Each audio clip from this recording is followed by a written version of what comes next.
round once a week. 彼は1週間に一度やってきます。He comes round once a week.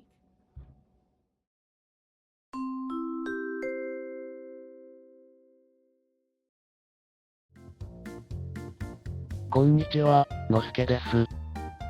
また、お久しぶりの投稿に。一部の視聴者様には禁断症状が現れて、ヤスリの夢を見る始末、どうもすみません。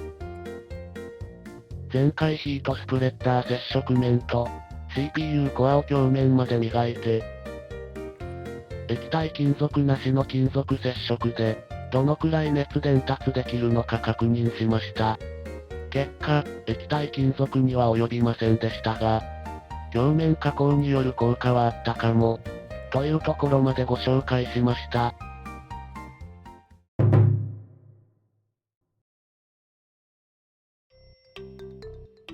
ということで、今回は、鏡面加工プラス液体金属だと、どうなるか、確認してみます。鏡面だと液体金属を弾いてしまうかな。心配したのですが、綺麗に塗れました。ということで、スイッチオン。結果がこちら。鏡面加工にすると温度が1度低下しま。いや、液体金属が強すぎでしょ。のすけの100時間ヤスリは何だったのか。事実を受け止めるなら、液体金属は接触面の微小な凹凸を、十分に埋め合わせしていたと。でも、ほら、液体金属アレルギーの人とか、使いたくても使えない人もいるし。ということで、CPU コアにグリースを塗った場合で比較すると、鏡面加工によって、約10度温度が低下していました。つまり何らかの理由で、液体金属が使えない人には、100時間ヤスリによる鏡面加工が、おすすめです。